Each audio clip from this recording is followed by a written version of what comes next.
Salam Bapak Ibu Saudaraku, Bapak Gembala, Ibu Gembala dan juga hambanya sedang ada acara ke Jakarta. Jadi biarlah mereka mengerjakan misinya dengan kasih karunia Tuhan, dan kita di tempat ini juga diberkati, dipenuhi dengan Roh Kudus. Amin.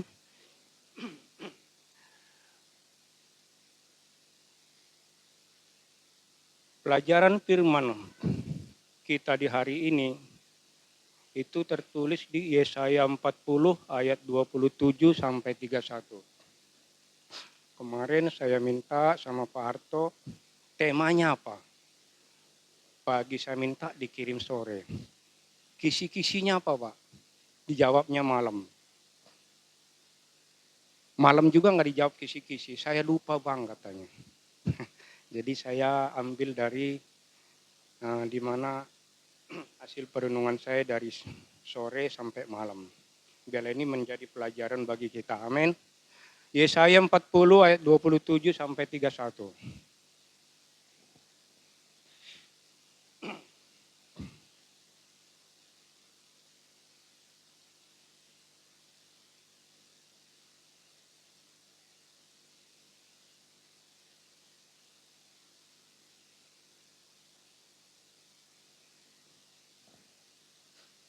Belum ketemu, baik saya bacakan.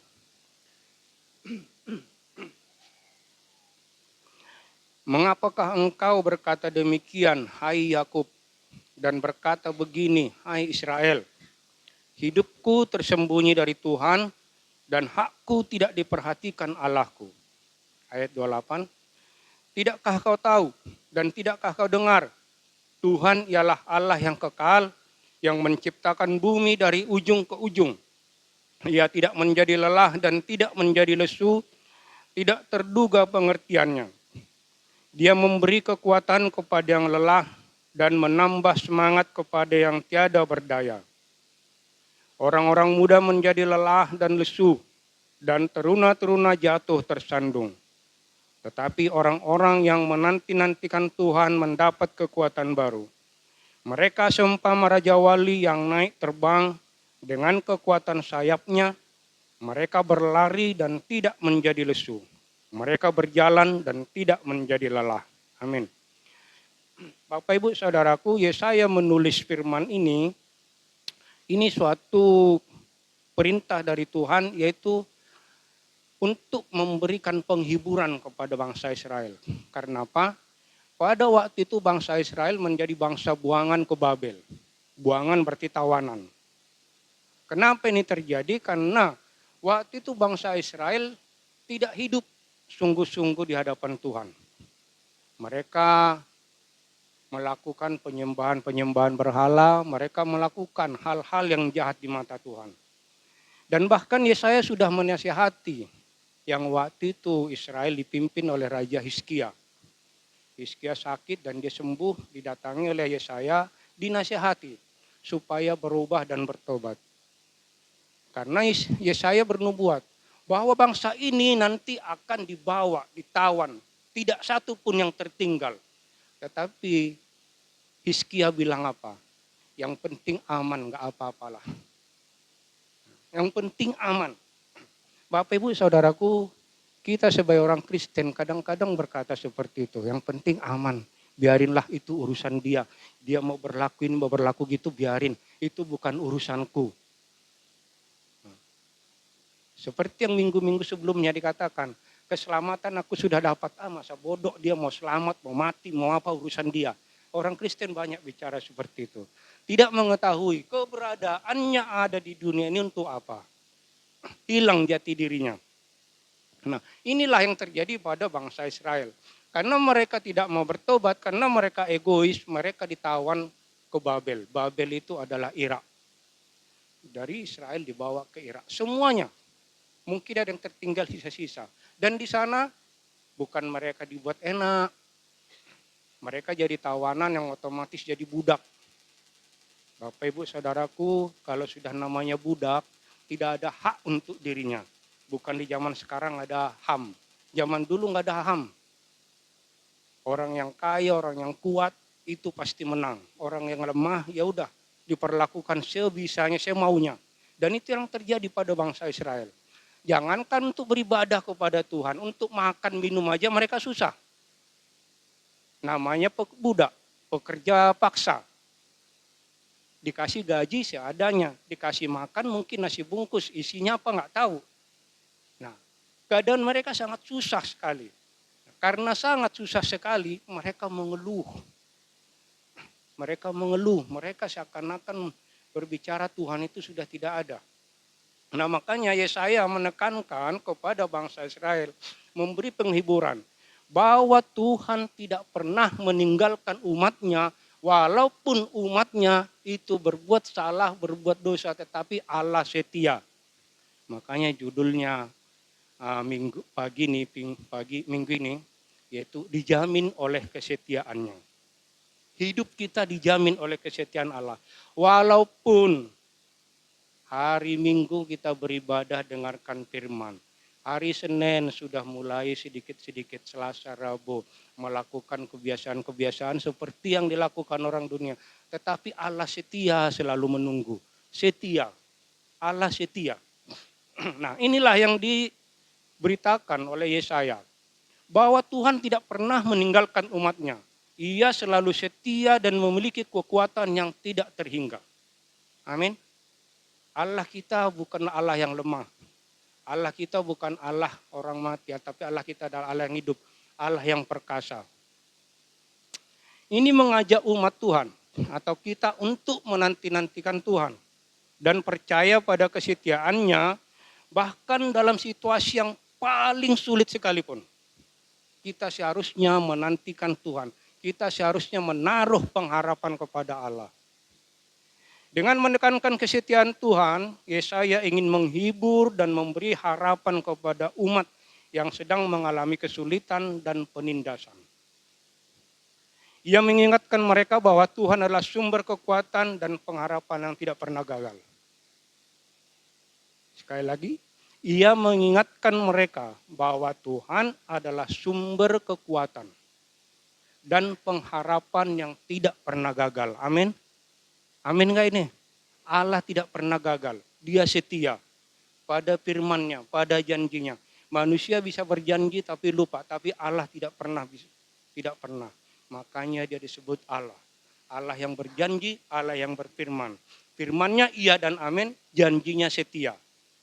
Tinggal kita mau menunggu atau mengambil jalan yang lain. Itu terserah kepada kita. Manusia diberi satu hak istimewa yang tidak dimiliki makhluk apapun. Malaikat pun tidak. Yaitu kebebasan. Manusia diberikan satu hak istimewa kebebasan. Dia bebas memilih mau melakukan apa. Allah hanya berfirman, barang siapa kalau kamu mau lakukan ini. Jadi manusia diberikan satu hak istimewa, kebebasan. Dia pilih yang mana. Allah tidak pernah bilang, kamu harus ini. Kamu ke sini, tidak pernah, tapi kebebasan. Itu yang tidak dimiliki makhluk lain manapun. Makanya iblis, Lucifer, iri kepada manusia. Nah, kebebasan. Jadi, ia mengingatkan bahwa Tuhan adalah sumber kekuatan dan pengharapan yang tidak pernah gagal. Pertanyaannya, kebebasan ini kita pilih yang mana? Yang pertama, ayat 27 berkata, mengapakah engkau berkata demikian, hai Yakub, dan berkata begini, hai Israel, hidupku tersembunyi dari Tuhan dan hakku tidak diperhatikan Allah. Ini berbicara bahwa orang Israel pada waktu itu masa kesesakan, masa penindasan, masa kesusahan, sepertinya mereka tidak bisa keluar dari persoalan permasalahan.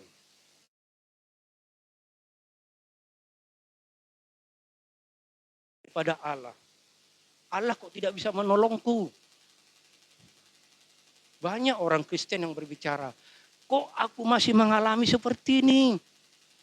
Tuhan, hidupku seperti tersembunyi daripada Allah. Ini yang dikeluhkan oleh bangsa Israel. Makanya Yesaya memberikan firman ini, penghiburan ini kepada bangsa Israel, yaitu di Mazmur 146 ayat 6 dan 7, Yesaya berkata bahwa Allah itu adalah Allah pencipta, maha kuasa, memiliki kasih yang kekal bagi umatnya. Dia pencipta, dia maha kuasa. Allah kita adalah Allah yang besar. Dia yang menjadikan langit dan bumi, laut dan segala isinya, yang tetap setia untuk selama-lamanya. Allah kita Allah yang perkasa. Dia pencipta. Dia maha kuasa. Dan ayat 7, yang menegakkan keadilan, perhatikan, untuk orang-orang yang diperas.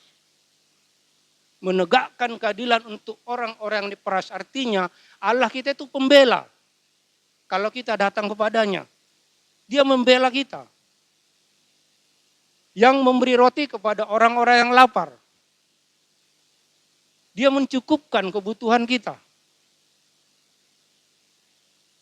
Tuhan yang membebaskan orang-orang yang terkurung. Terkulung oleh persoalan permasalahan. Kita akan dibebaskan kalau kita datang kepada Allah.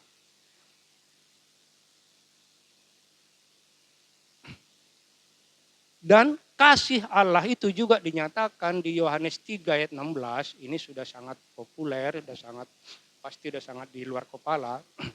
Karena demikian kasih Allah akan dunia ini sehingga ia mengorbankan anaknya yang tunggal. Supaya kita tidak binasa tetapi peroleh hidup yang kekal.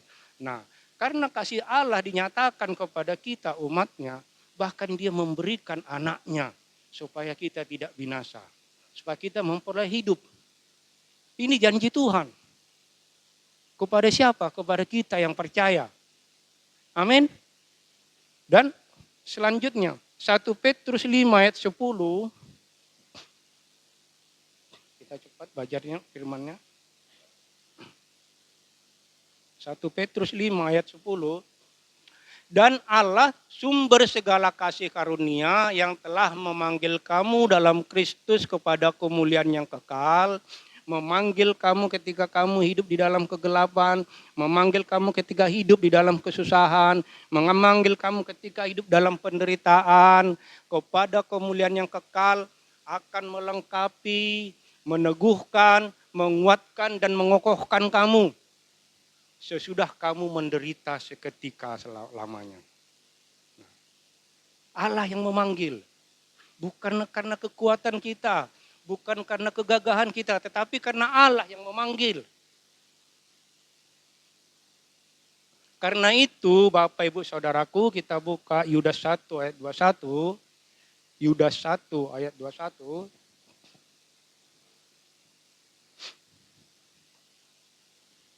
Ting. Peliharalah dirimu demikian dalam kasih Allah sambil menantikan rahmat Tuhan kita Yesus Kristus untuk hidup yang kekal. Peliharalah dirimu. Artinya peliharalah dirimu di dalam kasih Allah. Peliharalah dirimu di dalam anugerah Allah. Jangan hidup lagi sama seperti sebelum kita tidak mengenal Allah. Ini janji Allah. Membawa kita dari penindasan, membawa kita dari kegelapan. Ini janji Allah. Janji Allah yaitu kepada hidup yang berkemenangan, hidup menikmati kebebasan. Yang kedua, ayat yang 29.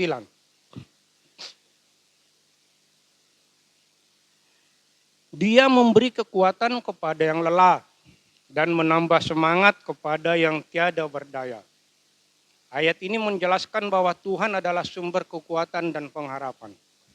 Dia sumbernya. Allah dapat menolong umatnya karena dia memiliki kekuatan yang tidak terbatas. Allah kita memiliki kekuatan yang tidak terbatas. Kita buka coba ayat yang 12-nya. Yesaya 40 ayat 12. Kita mau lihat seperti apa Allah kita itu, kekuatan yang tidak terbatas itu. Siapa yang menakar air laut dengan lekuk tangannya? air laut ditakar dengan lekuk tangan. Bapak Ibu Saudara, kalau bisa menakar air laut paling dalam panci atau ember. Nakar. Tapi dikatakan di sini, siapa yang menakar air laut? Air laut dengan lekuk tangannya. Berarti Allah kita Allah yang perkasa, Allah yang dahsyat. Yang mengukur langit dengan jengkal. Bapak Ibu mengukur bangunan ini pasti susah dengan jengkal. Tapi dikatakan Allah mengukur langit dengan jengkalnya. Satu jengkal. Karena apa? Dia yang menciptakan. Dia yang buat. Menyukat debu tanah dengan takaran. Menyukat itu menakar. Bayangkan begitu banyak debu tanah di dalam dunia ini. Allah mampu menakarnya. Menimbang gunung-gunung dengan dacing. Atau bukit-bukit dengan neraca. Siapa Allah kita itu? Nah, ayat 12 menyatakan bahwa Allah kita itu Allah yang besar. Sumber kekuatan. Dan kita harus menaruh pengharapan kepada Allah. Pertanyaannya, ketika Bapak Ibu Saudara mengalami persoalan permasalahan, kepada siapa menaruh pengharapan? Apakah kepada manusia? Pak, tolong dong. Bu, Pak, atau datang kepada yang namanya Mbah. Kepada siapa Bapak Ibu Saudaraku? Firman Tuhan bilang. Firman Tuhan bilang, Allah kita Allah yang besar, Allah yang dahsyat, Allah yang perkasa. Firman-Nya Yesaya 40 ayat 12. Jadi datanglah kepada Allah, jangan kepada yang lain. Amin. Yang ketiga, ayat yang 31.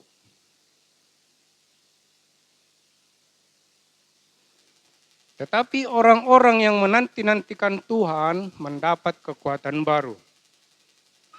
Mereka seumpama raja wali yang naik terbang dengan kekuatan sayapnya. Mereka berlari dan tidak menjadi lesu. Mereka berjalan dan tidak menjadi lelah. Menanti Tuhan berarti mempercayai dan mengharapkan kehadirannya dalam segala persoalan. Yang namanya menanti, menunggu, itu harus memiliki rasa percaya. Yang dinanti pasti datang. Dan diharapkan kehadirannya pasti. Itu yang namanya menanti. Dan lebih menekankan percaya kepada kesetiaan Tuhan itu bukan dengan pasif. Artinya, ya udahlah saya nunggu aja. Mudah-mudahan Tuhan datang. Ditunggu nggak datang, ditunggu kok nggak melakukan, ditunggu kok nggak menjawab doa. Nah, kalau orang bersikap pasif pasti akan kecewa. Mana Tuhan? Katanya Allah yang perkasa, katanya Allah yang luar biasa. Kok tidak melakukan apa-apa? Nah, tetapi menunggu Tuhan itu penuh harapan dan percaya. Ada sikap aktifnya penuh percaya. Menantikan Tuhan membutuhkan iman. Iman. Kalau kita tidak memiliki iman, ya Tuhan bantu ya syukur, Tuhan tolong ya syukur, enggak ya enggak apa-apa. Itu bukan iman. Nah, kesabaran.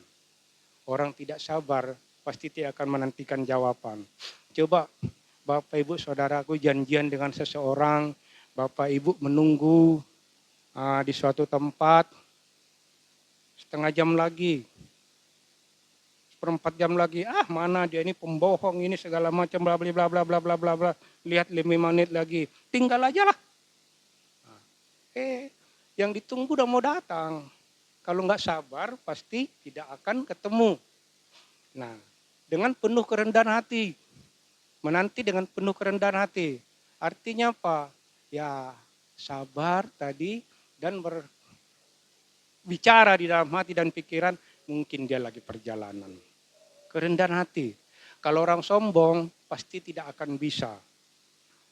Jadi menanti Tuhan itu dengan iman, kesabaran, kerendahan hati, dan kelemah lembutan. Menantikan Tuhan juga berarti mengerjakan apa yang menjadi bagian kita. Dan menyerahkan bagian yang lain kepada Tuhan. Artinya tidak pasif tadi. Kita mengerjakan apa yang menjadi bagian kita. Kita disuruh apa sama Tuhan kita lakukan. Kita disuruh buang apa sama Tuhan kita lakukan. Jangan pertahankan, ini kesenanganku, ini punyaku, tidak. Tetapi menantikan jawaban dari Tuhan itu adalah melakukan apa yang Tuhan perintahkan, membuang apa yang tidak Tuhan suka. Itu mengasihi. Mengasihi itu, Bapak Ibu saudaraku, ketika engkau mengasihi pasanganmu atau anakmu, bagaimana caranya? Apakah memberikan? Beri. Itu mengasihi. Itu memanjain. Kalau mengasihi, itu menghormati, menghargai, membuat sebelah kita tidak tersakiti. Itu namanya mengasihi. Jika kita mengasihi Tuhan, berarti kita seharusnya menghargai. Kita menghormati. Jangan hidup semau gue. Menghargai apa yang Tuhan perintahkan, itu harus kita lakukan. Itu namanya mengasihi, Bapak Ibu Saudaraku. Pertanyaannya, kita sungguh-sungguh mengasihi Tuhan atau bagaimana? Mengasihi itu bukan hanya sekedar datang ke gereja, bukan hanya sekedar datang komsel, kesan, bukan. Tetapi mengasihi adalah menghargai dan menghormati Tuhan. Nah, dikatakan tadi, mereka seumpama Raja Wali. Minggu pertama diceritakan Raja Wali itu setiap 40 tahun sekali berganti paruh dan sisik kaki, 40 tahun sekali. Tapi ada lagi yang saya baca. Setiap 10 tahun sekali dia ganti bulu. Setiap 10 tahun sekali dia akan cari tempat yang sunyi, dia akan berdiam, dia akan melepaskan bulu-bulunya yang jelas tidak enak, ada rasa sakit. Setiap 10 tahun sekali. Dia menantikannya. Setelah bulu-bulunya yang baru tumbuh, dia bisa terbang tinggi lagi. Artinya Bapak Ibu Saudaraku, menantikan Tuhan, menantikan Allah, melepaskan segala kedagingan. Melepaskan segala kesukaan pribadi, segala kesukaan duniawi. Harus dilepaskan. Enak? Tidak. Tetapi bila itu semua sudah dilepaskan, kita akan bisa terbang tinggi. Bahkan Raja Wali dikatakan, dia terbang, bukan menghindari badai. Ketika badai datang, dia mapak ya. Dia mapak, dengan tekanan dari badai, dia akan semakin terbang tinggi. Jadi ketika ada permasalahan, orang Kristen seharusnya seperti Raja Wali, bukannya menghindar atau berkata, udahlah biarin bukan urusan saya. Tetapi persoalan dan permasalahan kita hadapi dan kita semakin naik.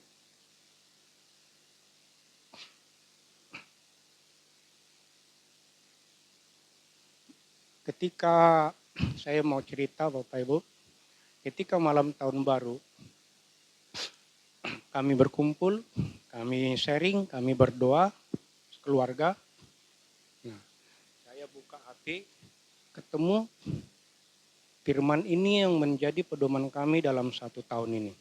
Dan ini yang dinyanyikan dalam 2 minggu ini oleh hambanya Rangga, yaitu Roma 8 ayat 28.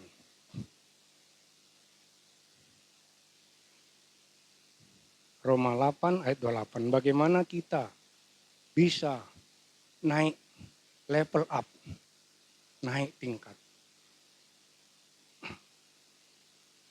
Yang berbunyi demikian. Kita tahu sekarang bahwa Allah turut bekerja dalam segala sesuatu. Dalam segala sesuatu. Untuk mendatangkan kebaikan bagi mereka yang mengasihi Dia, yaitu bagi mereka yang terpanggil sesuai dengan rencana Allah. Firman Tuhan berbicara, Allah bekerja di dalam segala sesuatu. Tidak sebagian, tetapi di dalam segala sesuatu. Di dalam apa, saudaraku? Allah turut bekerja di dalam ekonomi keuangan. Allah bekerja di dalam kesehatan. Allah bekerja di dalam pendidikan. Allah bekerja di dalam usaha. Allah bekerja di dalam pertanian, perdagangan. Allah bekerja di dalam kebudayaan. Allah bekerja dalam politik. Allah bekerja dalam keamanan. Allah bekerja di dalam bidang pariwisata. Allah bekerja di dalam transportasi. Semua. Allah bekerja dalam semua hal. Segala hal.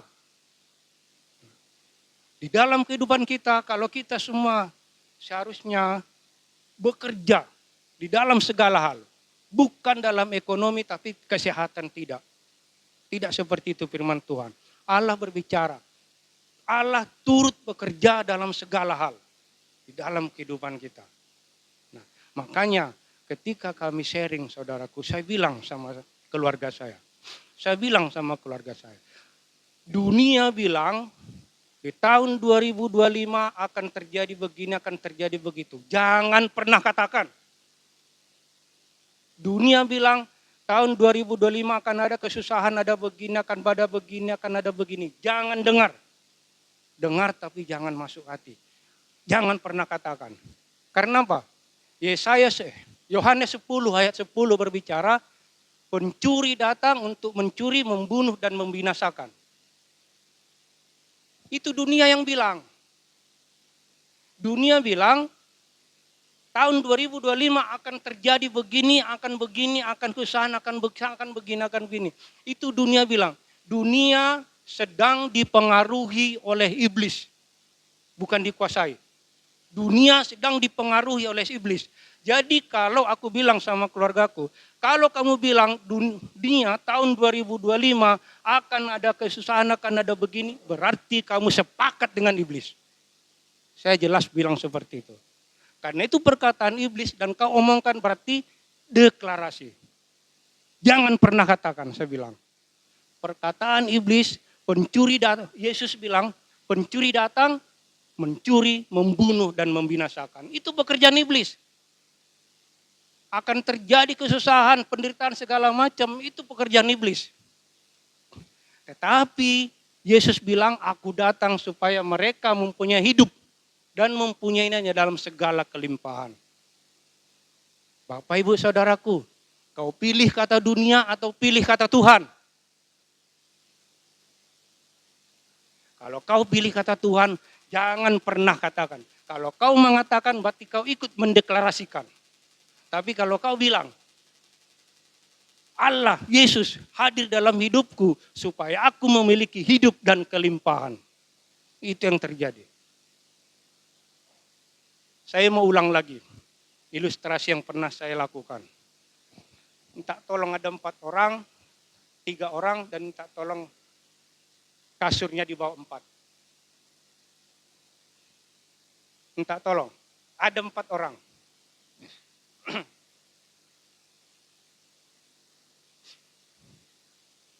3 orang, 3 orang. 3 orang kasurnya 4. Bagaimana kita hidup? Bagaimana kita hidup berkemenangan? Bagaimana janji Allah ada dalam diri kita. Bukan hanya sekedar omongan. Oke? Naik ke sini. Ini sudah pernah saya ilustrasikan. Mudah-mudahan. Oke. Waduh, satu lagi aturannya. Udahlah. Ini berbicara tentang kehidupan manusia. Semua pergumulan, persoalan kehidupan manusia ada di sini. Aku sedang bergumul. Ada di dalam. Aku suka melakukan ini, apa yang dilakukan oleh orang-orang dunia, ada di dalam. Suka nongkrong, suka ngomongin orang, suka main HP, suka segala macam, ada di dalam. Malas, tidak baca kitab, tidak berdoa, ada di dalam. Keserakahan, ketamakan ada di dalam. Semua kehidupan manusia ada di dalam sini. persoalan, pergumulan, semua ada di dalam sini. Dan itu ada di dalam sini juga. Ada semua dalamnya. Nah, yang dua di sana. Yang dua di ujung sana. Tolong. Yang bawa bantal sarung dua di sana. Nah, ini di bawah agak jarang. Ini di bawah. Ini di atas kepala. Ini japit dua. Japit.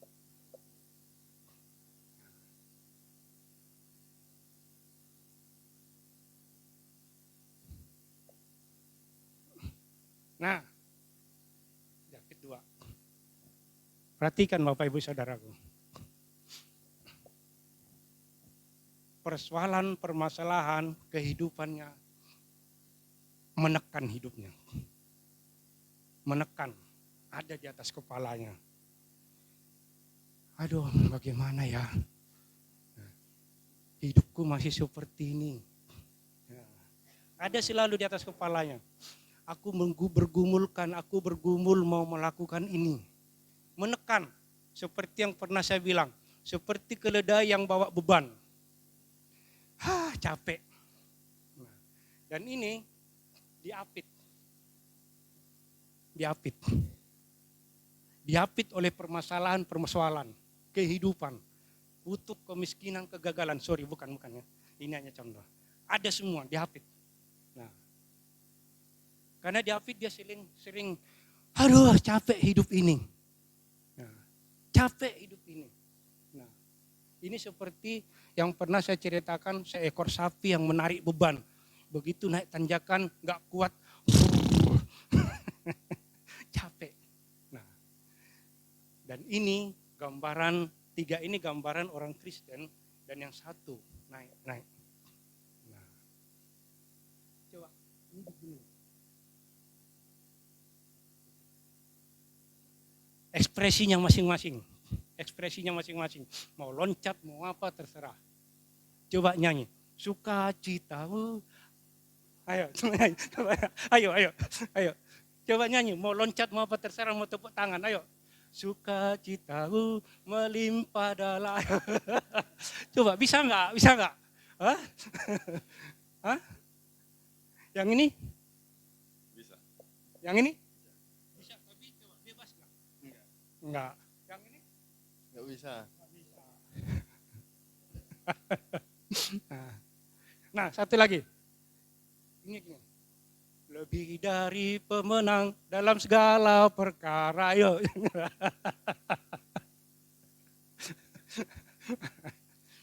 Bapak, Ibu, Saudaraku.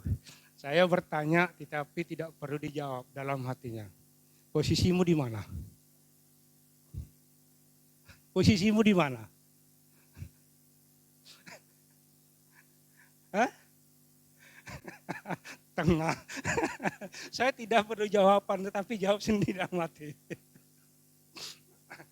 Katanya lebih dari pemenang. Minggu kemarin kita loncat-loncat, lebih dari pemenang dalam segala perkara. Menang gak ini? Ini sesak banget. Dia gak pernah lihat kemuliaan Tuhan. Yang dilihat persoalan aja nih, permasalahan aja. Yang dilihat. Persoalan permasalahan aja yang dilihat. Ini menekan hidupnya. Nah, ini kenapa bisa Bapak Ibu Saudaraku? Sebelumnya saya mau kembali ke Yohanes 10 ayat 10. Pencuri datang, mencuri, membunuh dan membinasakan. Sukacitanya tidak ada. Damai sejahteranya tidak ada. Kalaupun ada, ketika dia dapat berkat aja. Kalau enggak dapat berkat, ini apalagi sukacitanya tidak ada. Damai sejahteranya apalagi. Karena dihimpit persoalan permasalahan. Sedangkan ini baru yang namanya pemenang. Pemenang.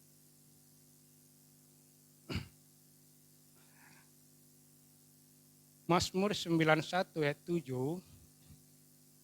Nanti dulu. Ada pertanyaan nanti.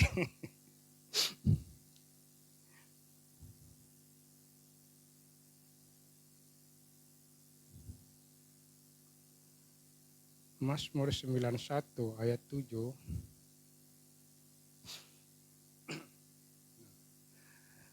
Jadi saya mau bilang saudaraku, kalau dunia bilang tahun ini akan terjadi kesusahan, tahun ini akan terjadi begini, tetapi firman Tuhan bilang, aku datang supaya kamu memperoleh hidup dalam segala kelimpahan. Nah, Mazmur 91 ayat 7 bilang, walau 1.000 orang rebah di sisi kiriku, sisiku, dan 10.000 di kananku, tapi itu tidak akan menimpaku. Amin. Nah, kembali saya mau tanya, kau mau pegang kata dunia atau kata Tuhan?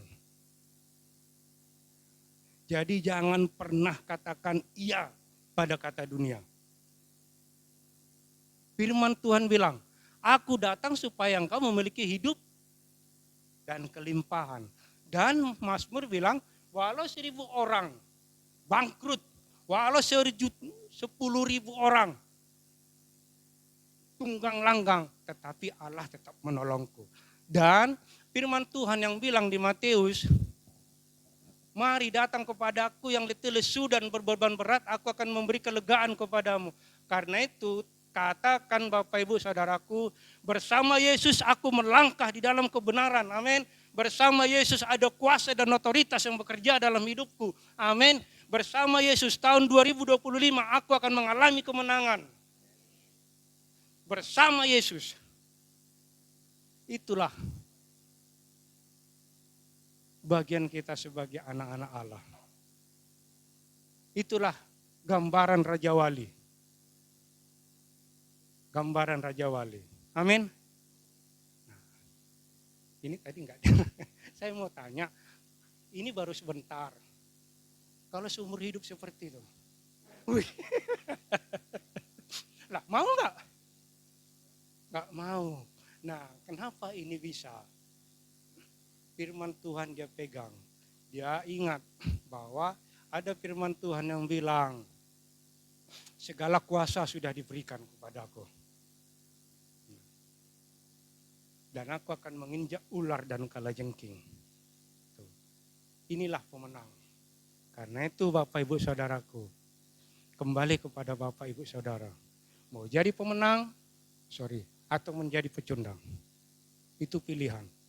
Saya mau bilang, suatu hak istimewa yang diberikan Allah kepada manusia yang tidak dimiliki makhluk manapun, yaitu kebebasan. Bebas memilih. Mau jadi pemenang atau mau jadi pecundang.